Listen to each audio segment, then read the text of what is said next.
Okay, there I am. Hi, everybody, and thank you very much for tuning in to this little talk. My name is Amy Turk, and I'm a harpist, and I've been making music videos for YouTube since about 2015. I'm also a published arranger, a composer, and a session artist, and you can find me on social media everywhere at Amy Turk Harp, if you want to follow me.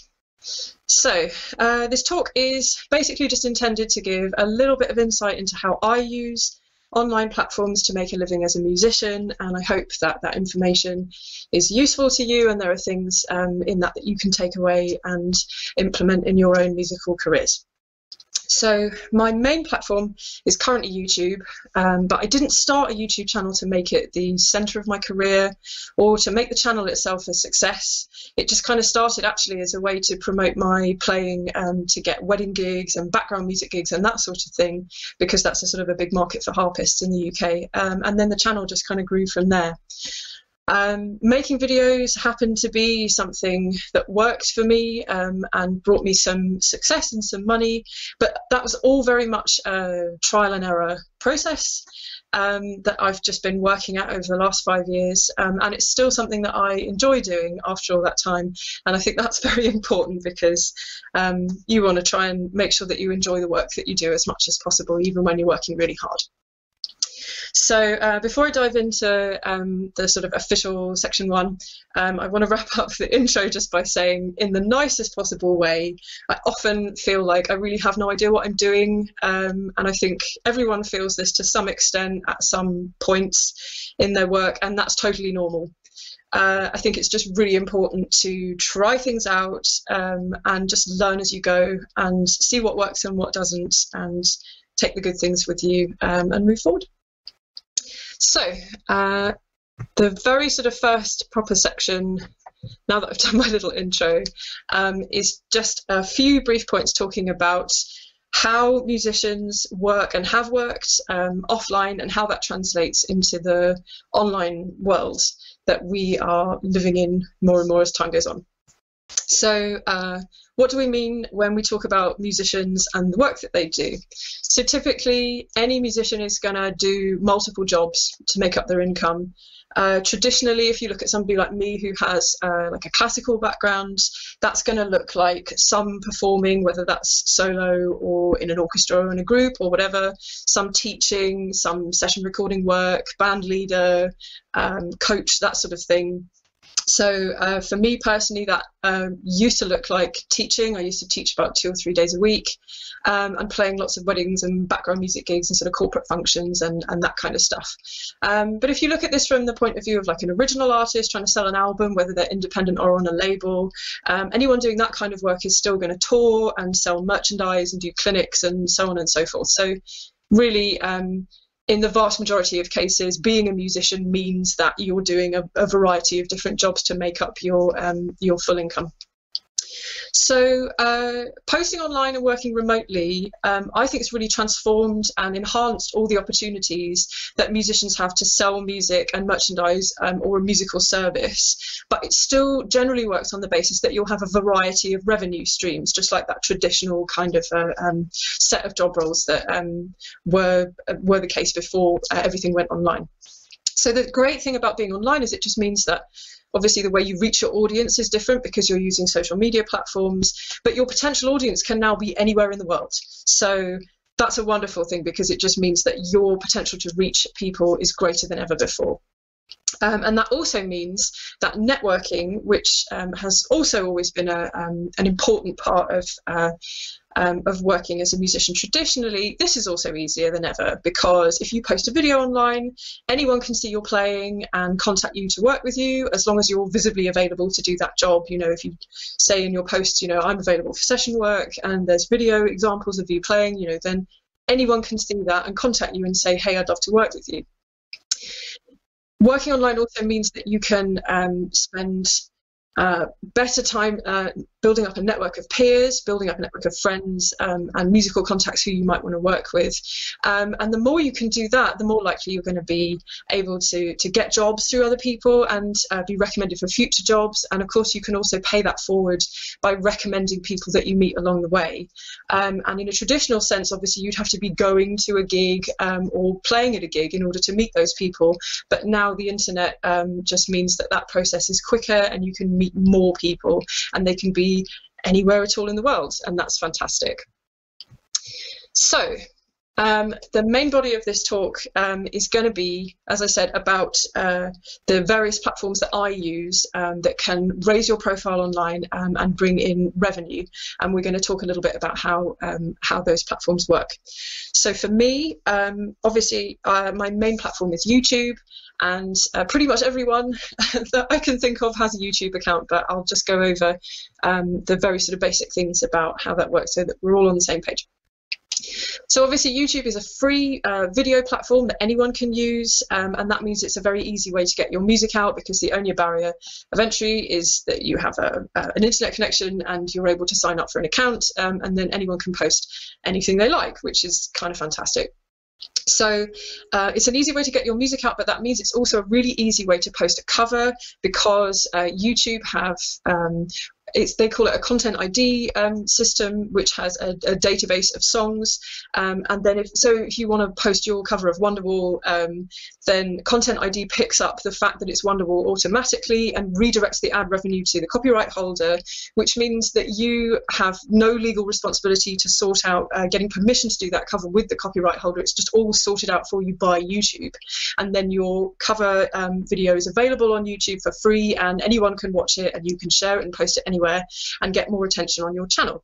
So this is a really nice, easy way to do any kind of musical playing, whether that's originals or covers. So if you want to start making money out of YouTube, there's two things that you need to do. The first of which is that you have to sign up for the YouTube Partner Program, and there are a few things that you have to there's a few things that you have to be eligible for to do that. So there's a set of minimum requirements. The first of which is that you have to be 18 years old or over, and in a region where the partner program is available, which of course is fine for us in the UK, but there's a long list of countries if you need to check it. You need to have more than 4,000 valid public watch hours in the last 12 months. So it's just basically a way of showing YouTube that you have interest and traffic coming to your channel. You also have to have more than 1,000 subscribers, so that's sort of the biggest hurdle really in terms of getting onto the partner program. And then you have to sign up for a Google AdSense account, which is basically a separate Google account that deals with the advertising side of things, and they're the people that you give your details to, so that you get paid basically for them running ads on your videos. So posting covers on YouTube can be a really great way to get more traffic to your channel, as I said previously. So when you post a cover on YouTube, once you're in the partner program and you're eligible for monetizing your videos, you can post a cover and the video will be claimed through Content ID if it's a song that's still in copyright, and then you can basically agree to split the revenue with the copyright holder. It's literally by ticking a box in the editing window of the YouTube Studio thing that you get when you're part of the partner program. And they also email you a notification to let you know that your video has been claimed, and then it links you through to the point in the video editing menu where you can just tick the box and say, yes, I want to split the revenue with the copyright holder, and then the ads run and a little bit of that money comes back your way.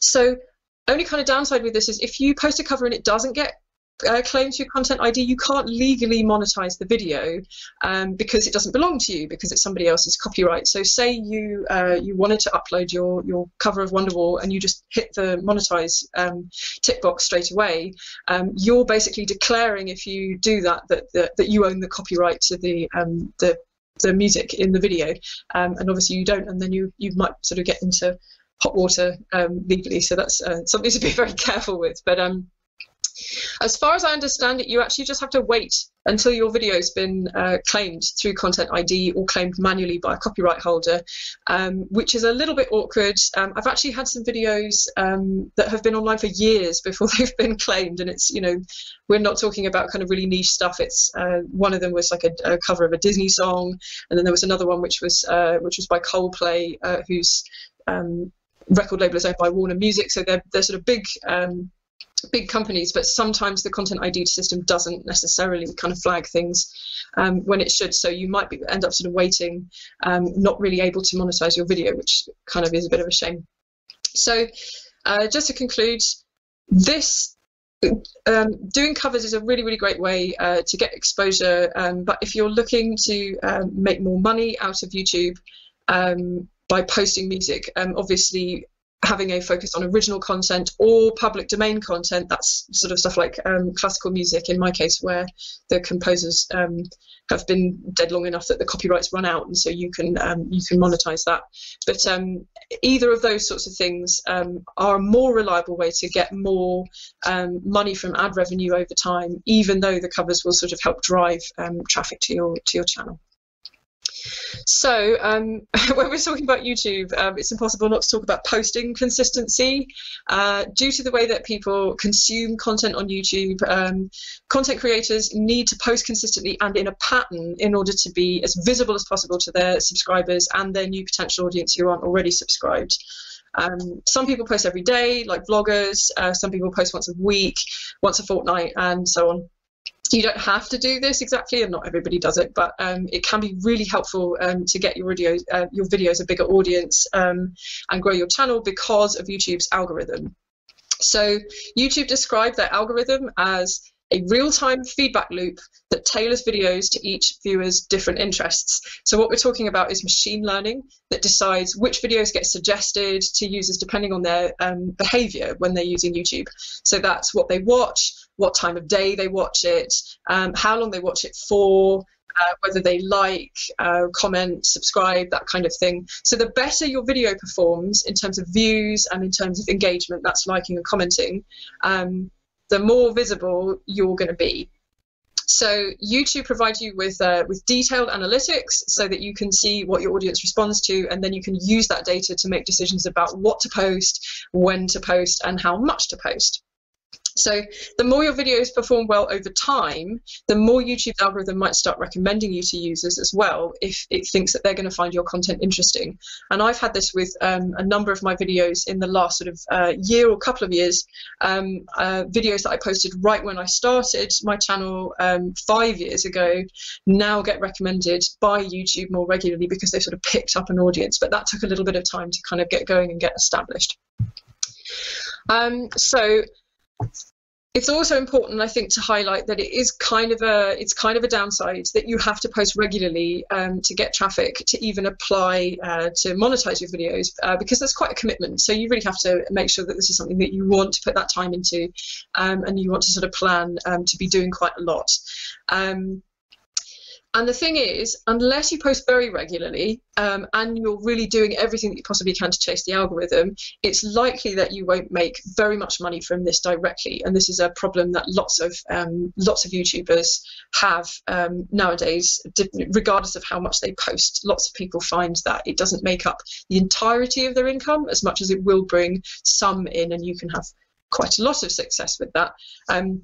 So that's why so many YouTubers also use a platform called Patreon. I've been using Patreon for about 3 years now, and I'm going to go into a little bit more detail just in case you haven't heard of it or you're not sure what that is at the moment. So Patreon is a membership platform for creators. So your patrons, i.e. your fans, they sign up and they pay a monthly subscription fee to get direct access to whatever it is that you do. In my case, it's harp music videos, but it can be all sorts of things. There's lots of different kinds of artists and creators on Patreon. And in return, your patrons pay the money to Patreon and they send it to you. So it's a pretty much a kind of a you're getting the money directly, just with Patreon as the sort of the third party that helps it get there. So your patrons can pay monthly, or they can pay per creation if that suits your working model better. This is possibly more relevant to visual artists. Say you're painting, and every time you finish a painting you want to make a paid post and say, I have created this piece of artwork and I want my patrons to pay for it. But for somebody like me who makes videos sort of monthly, or slightly more than monthly sometimes, then it makes much more sense for me to do that on a sort of a rolling monthly basis. So you get to set the subscription fee with Patreon, and you can create reward tiers so that your patrons get more from you if they want to pay more. And the tiers are like a sort of a minimum that you can pay, and then if your patrons want to pay even more than that, then they also can, which is nice. So some creators keep their reward tiers really simple. Some people only have one kind of a price point, and everyone pays the same, and they will get the same kind of rewards. And some people have lots of tiers, where they offer perks like merchandise or behind the scenes videos, free music downloads or sheet music, and sort of exclusive content. Some people offer things like an exclusive Discord server for their fans, but you get to decide what you do on the platform and what stuff you want to give to your patrons for their contributions.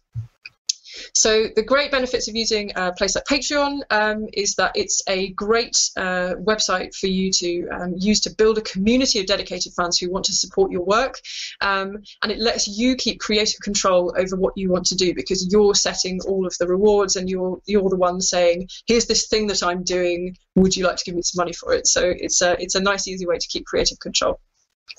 There's no fee to join Patreon. Like so many sites like this, it's based on a commission kind of a system. So when you get a payout from Patreon, they take a tiny cut of that. It's 5%, which is actually pretty decent. And it just means that they're taking that cut as you go, and you're getting the majority of the income straight away. You can also actually set automatic payouts if you want to, so that your payment comes out around the 1st of every month, or you can pay it out manually if you want to as well.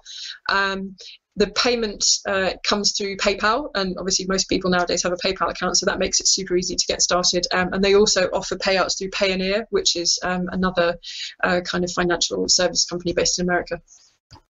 Patreon also they have recently added a feature where they allow your patrons to pledge in their local currency, so they can pledge in pounds or dollars or euros, and that's really good for creators working in the UK right now, because Patreon is an American company, and the exchange rate with the dollar is a little bit bad right now. So having your English patrons have the option to pledge in pounds rather than dollars just kind of helps to mitigate that sort of discrepancy with the exchange rate. So Patreon also offer regular newsletters, like email newsletters, workshops, and there's lots of great support features so that you can make sure that you're learning what's new with the platform, what they're updating, and they're really keen for people that use Patreon to just make the most of it that they possibly can. So that's really, really nice, because you just sort of feel really supported by them as well. Just a few downsides, just because it's important to kind of look at all the pros and cons of these things. When you sign up to Patreon, you have to fill in a W-8BEN US tax declaration form, which is just another hoop to jump through. It's not really the end of the world, but it's just something else that you have to make sure you do before you can get started with your Patreon account and get people sort of coming to that platform to give you money. But it's just basically a form which you have to fill in to declare that the money that you're getting is from it's been circulating within the US kind of financial system, but you're not a US taxpayer. So it sounds kind of intimidating, but it's just another little box to tick. Using Patreon, you do have to consider the fact that it's another place to remember to post. So if you're doing a sort of a general social media campaign and you're using all the other platforms, you have to be able to find extra content that you can share just with your patrons, or be organized enough to plan to do kind of previews of your videos before they go live everywhere else on social media. And that is kind of a pressure, because you're a little bit under pressure to create exclusive content so that you're keeping them happy and you're making sure that they're getting their money's worth. And you're also responsible for getting the word out so that people know where to find you and they know where to pay you. And so you're the one that has to do all the self-promotion to say, hey, I'm on Patreon, please follow this link through and pledge your support here. So those are all things, even though you've got all this creative control, you have to remember that also the promotion and the success of your Patreon page is also on you. So the next little section, talking about revenue streams, it really would be completely backwards to do something like this and not talk about streaming and download services, because we're making music. That's the main thing that we're doing. So I mainly use DistroKid because I post a lot of covers, but I also use Bandcamp. So let's first talk about DistroKid. DistroKid is an independent digital music distribution service. There are other services that you can use that perform a similar function like TuneCore or CD Baby, but DistroKid are just a platform that I use at the moment.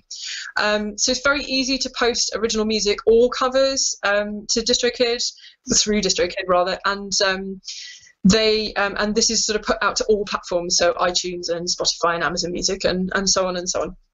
And the fee is very, very low to get started. So you're looking at something like $20 billed annually for a basic account, which I think is pretty reasonable. So great benefits with DistroKid are you can post a cover of any published song, and all you have to do is fill out the form. You give the info on who the cover was originally by and what the original title is and that sort of thing.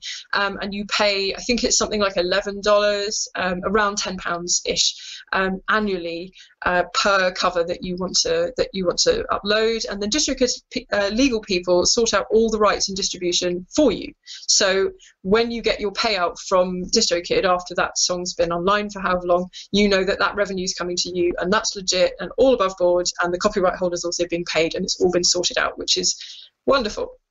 So this also means that posting originals takes even less time. All you're doing is filling out a form, you upload your audio and your album artwork, and you write the title and the release date and all those other things. So you can post an original in seconds to a platform like DistroKid, and then obviously you get to keep all the profit. Another thing that's great about using DistroKid that I didn't realise until I signed up is that you get the little verified artist blue tick that makes you look super pro on Spotify. So that's quite a nice little thing as well. And then when you have an account with DistroKid, you get extensive data analytics on who's buying and streaming your music and on what platform, so you can see which platforms people are flocking to listen to your stuff, what's a success and what isn't. And then again, as with all analytics, kind of make decisions about what you do next based on that, which is lovely. And DistroKid also, as I said, they ensure that you're on all download and streaming platforms, and this is a thing that they update regularly so that your music is put out to every store that it possibly can be, which means that people can discover you on whatever their preferred service is, so the reach for your music is as big as possible. So just a few downsides just to discuss about DistroKid as well, now that we've talked about the pros. So analytics and payment reports from all the various online stores that DistroKid put your music out to are typically on a 2 to 3 month delay. So when you first get started, you're not going to have very much information at all about what's happening with your music and how much money you're making and that sort of thing. So it does take a little bit of time just to get going. But once you've got a few months in hand, you can start to obviously make projections based on that data, but you do just have to wait at the beginning to see how it's getting on. If you post as many covers as I do, you will need to keep a track of the yearly cost of the cover fees per song, because it can get quite expensive. If you've uploaded a batch all together, or you make an album of covers, and you need to budget that when it comes around the following year and in subsequent years after that. So September and July are really bad for me, because when I first started posting my music through DistroKid, I posted a batch of songs that I already had music videos for on YouTube. So I have to make sure in September that I remember that I've got this kind of big chunk of money coming out for all those covers. And I put out an album in July this year. And that's 25 tracks. So that's a kind of a similar thing where I just have to make a note to myself to go, I've got to account for this every year as it comes around. So you get paid in dollars through DistroKid, because again it's an American company, so that's via PayPal, which is a nice thing, because again it's easy to link to your PayPal account if you already have one, but you will lose money through the exchange rate because it's paid to you in dollars, at the moment at least. and PayPal take a small transaction fee, which is something, of course, that they do for all business transactions, and that's a percentage. So the more that you earn, the worse that gets. But it's not too much. It's nothing to kind of get too upset about. You do also have to remember to pay out the money manually when you're using DistroKid. I try to remember to just kind of put a note in my diary to pay out on the 1st of every month. Sometimes I forget for a few days, but that is something that you have to remember to do manually as well. The only other thing to think about with DistroKid is the fact that a lot of communication with them is automated. But you can, if you really need to, you can email a real person if you've got problems. They're a little slow to reply sometimes, I have to say, but I think generally, if I've had a problem with them, they have sorted it out perfectly well. So that's good. So that's all the stuff that I have to say about DistroKid. And before we go on to talk about other things, I'll just talk briefly about Bandcamp as well, because Bandcamp is a great way to post original music. I think it's more geared towards people selling original music. So it's kind of like unlike DistroKid, which is a distribution service, Bandcamp is more like an online store for musicians where you can create an account. So you can sell downloads of your music, you can sell physical CDs, vinyl, t-shirts, other merch. So it's an ideal place for selling original material. You can set your own price for every song, every single or every album that you upload on Bandcamp, and you can also set a pay what you want function, so that if your fans want to pay more for a single or an album, then they can, which I think is really great, because that's sort of encouraging goodwill among your fans. And it gives you more control, because that is something actually that DistroKid don't do unless you pay for a different kind of account. Unless you pay more for an account with them where you get more features, you can't do things necessarily like set the price point exactly as you want it for an album or a single. So the other thing that's great with Bandcamp is that because you've got this kind of online store dynamic, it means that you can direct people directly to your physical merch without sending them off site. So if you've got if they want to download your album and then they see that you've got a t-shirt, then it's all right there in front of them, and it means that you maybe make more sales more easily because it's all in one place. So a few little cons of using Bandcamp. It gets more complicated if you want to post covers, like I do, because you'd have to sort out all the legal stuff yourself, contacting the copyright holder, agreeing how much you're going to pay, and that's kind of a faff. It's not impossible to do that if you really want to use Bandcamp to do that kind of thing, but it seems to me like that's a lot more of a hassle than going to a platform like DistroKid and just paying them £10 to do a cover. So like anyone else, Bandcamp take a small cut of your profits every time you sell something, and then they pay you through PayPal, who also take a small cut because it's a business transaction. So it's fine. It's something that you're going to encounter wherever you're trying to sell stuff if you're going through a third party like that, but it's just something to consider when you're setting your price points for all of your singles and albums. So obviously, it goes without saying that you can sell merch on your own website as well. I use Squarespace, which is a really great kind of an easy way to build your own website, and it's very affordably priced. They have a built-in commerce package, which costs a tiny bit more on your sort of annual fee that you pay them for the website, but it's well worth it. It's really, really easy to use, and you can just link it to your PayPal account. So that's something else. If you want to sell physical merch or downloads, you can look into that on the Squarespace site. So it goes without saying that with other social media, you're going to be posting things about your musical life, and that's a really important way to support any online campaign or any music or any merchandise that you want to be selling. So any business basically is going to be expected to be on Instagram, Facebook, and Twitter, or some combination. Okay, and we're back. Sorry about that, everyone. I've just had to switch to a different webcam. So I was just talking about social media and how that's a really important way of supporting any campaign that you have trying to sell your music, or any merch that you have as a musician online. So pretty much any business is expected to be on Instagram, Facebook, and Twitter, or some combination of these three. if not all of them.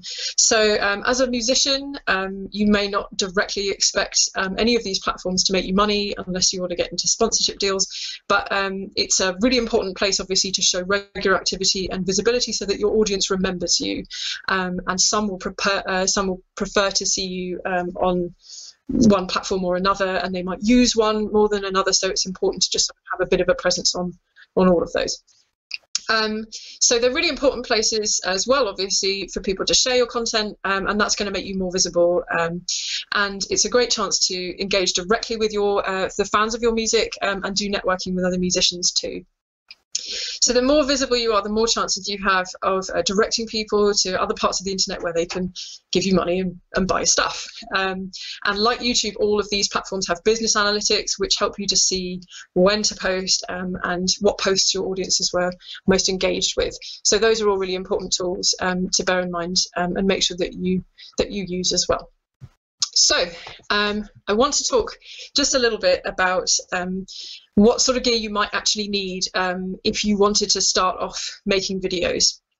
And I want to try and do this in a way that isn't going to sort of get really expensive real quick. So just going to highlight a few things that you could use that you might already have, or that aren't going to cost you very much if you just want to, if you were thinking about getting started making videos, and just have a go at it without it being, you know, very much of a risk. So if you're going to make videos to post on the internet, you will need your phone.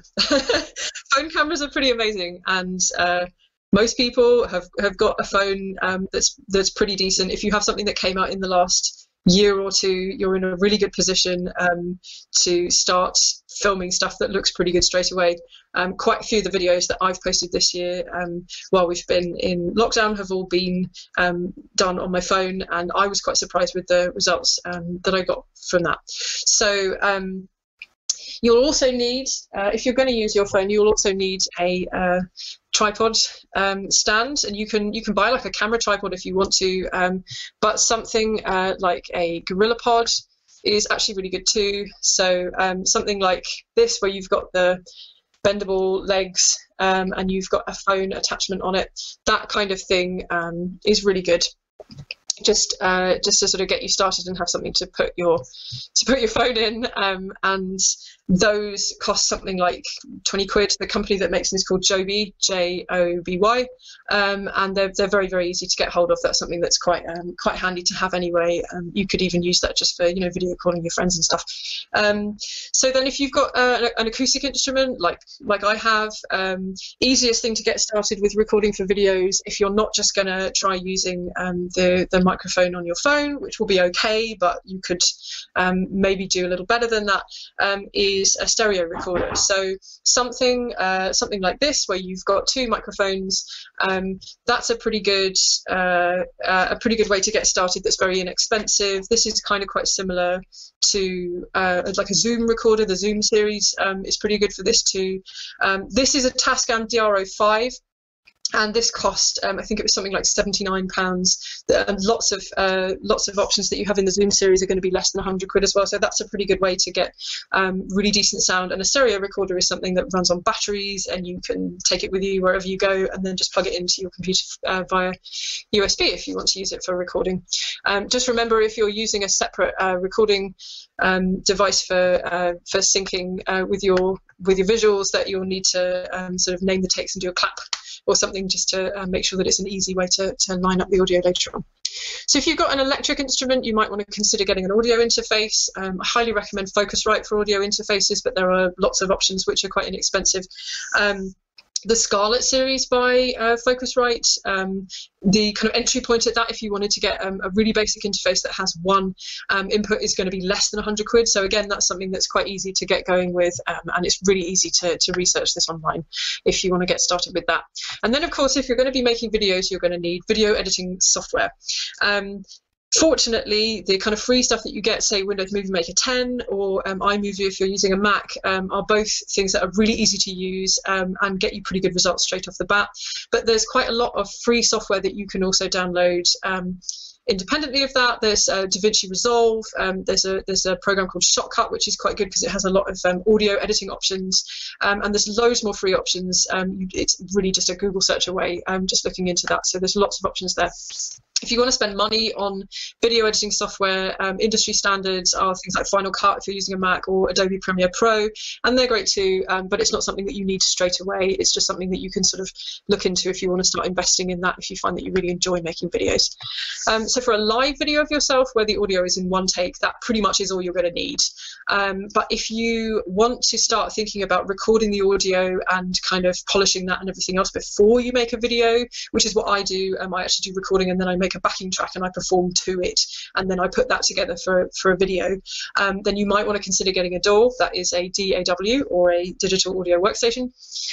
You can get a number of DAWs for free. There's stuff like Audacity, which is pretty good, or you can get 30-day trials of pro software if you want to try stuff out, or there are student versions of most of the kind of main DAWs that you might want to buy. So you can try out that sort of thing and see what you like before you invest in something like Cubase, which I use, or Logic if you're a Mac user, or Pro Tools or something like that. And again, very easy to research this online. There's lots of information online about that kind of thing.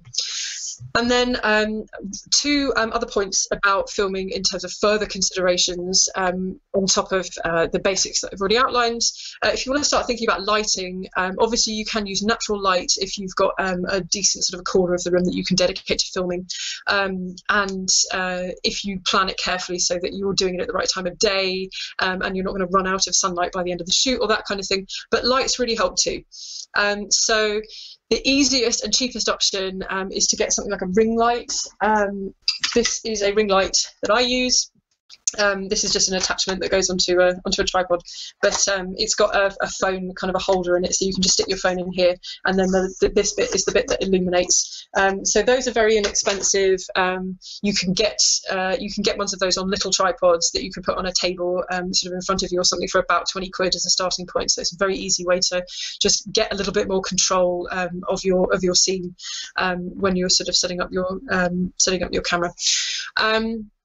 And then also LED lights. It's actually quite easy nowadays to buy LED light boards.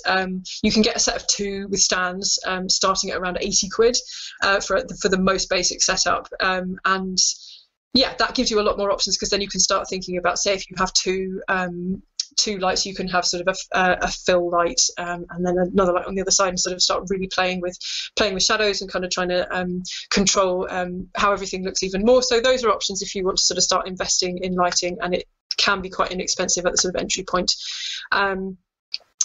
It gives you more options if you pay a little bit more than that with LED lights. Say you want to spend up to 200 quid on lights, you can get adjustable mounts and things that sort of give you more options with dimming and things like that. So there's lots to get into there, but it's quite easy, again, to get started with that if you want to just buy a ring light. And then the one other thing that you can think about is enhancing your phone's output. Say you're still recording stuff on your phone, but you're using other equipment like lights and other things to sort of enhance your video. There are a number of free apps that you can download.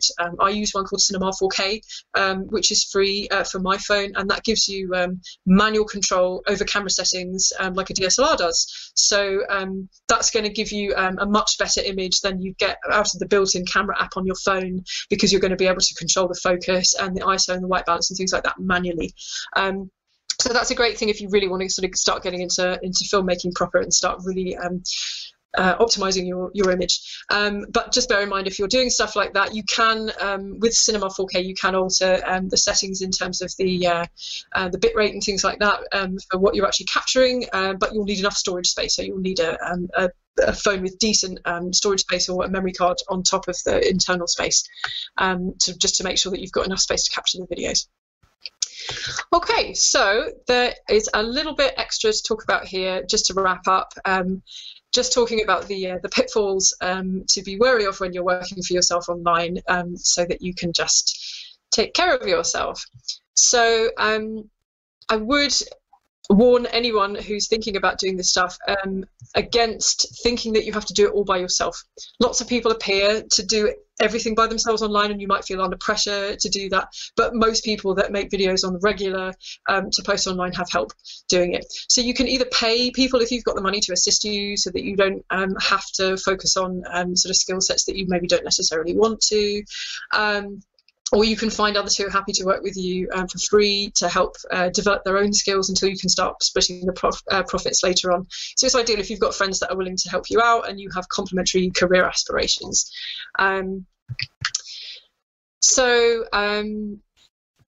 You want to make sure anything that you post on social media that you're not kind of feeling like you have to seem important or, you know, present yourself as somebody that you're not, because selling your personality is a big part of having like a successful and a wide-reaching social media presence, which does kind of sound like a lot of pressure.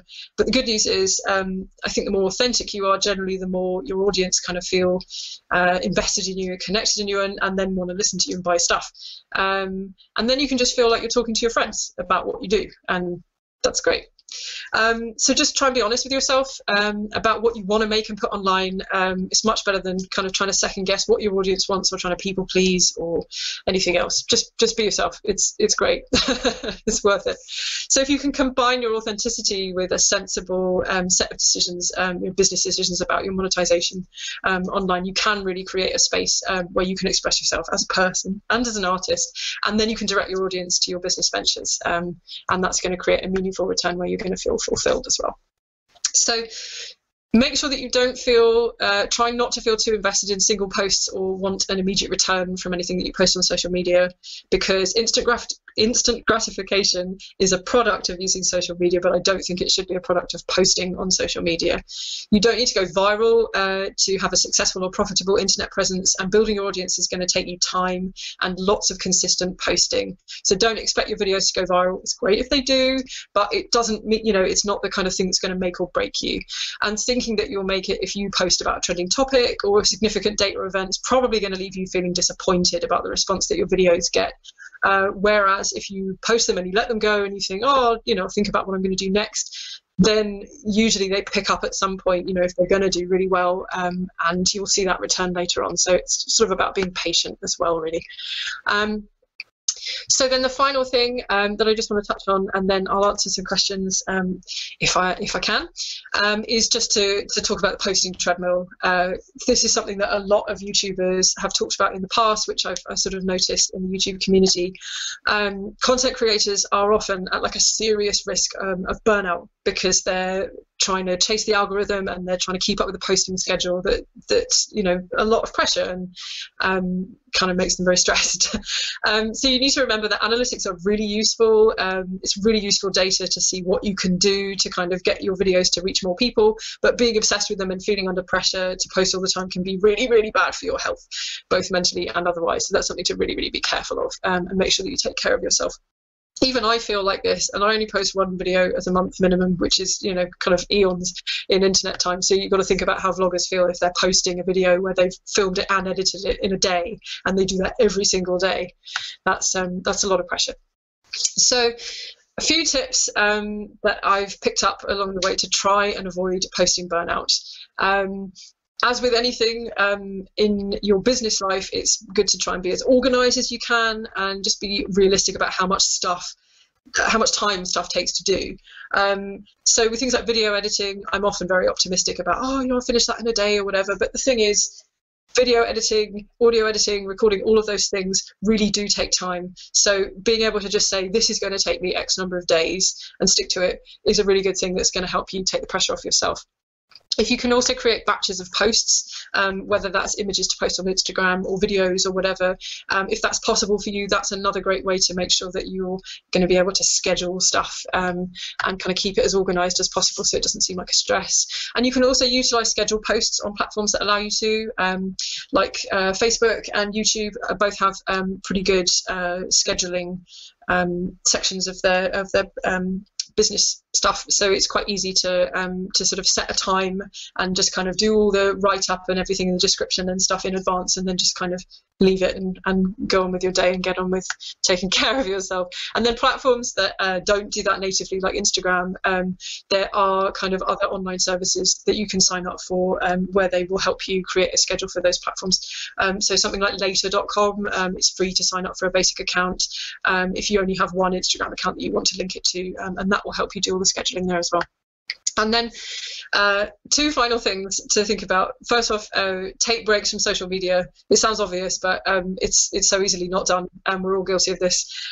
It's also really easy when you're posting stuff to obsess over your views, and I would highly encourage myself and anyone else watching this to resist obsessing over them, because really it's much better to just remember the thing that you do that you like posting about, you know, and do that in real life. So, you know, if you post a video, like me, if you post a video and you go, oh, I really want to know what the views are doing on this, step back from that for a second and just go, what am I going to do next? What do I need to practice? You know, and then kind of basic things like, do I need to eat? and that kind of thing. So plan what you're going to do next, and don't think too hard about the thing that you just posted. Obviously you want to comment if people comment and say, hey, I really liked this, or, you know, or whatever, but put your phone down and don't sort of keep refreshing the page and looking at the views, because it's not going to make you happy. So I think this wraps up the pitfalls, and let's just see if there are any questions that I need to answer.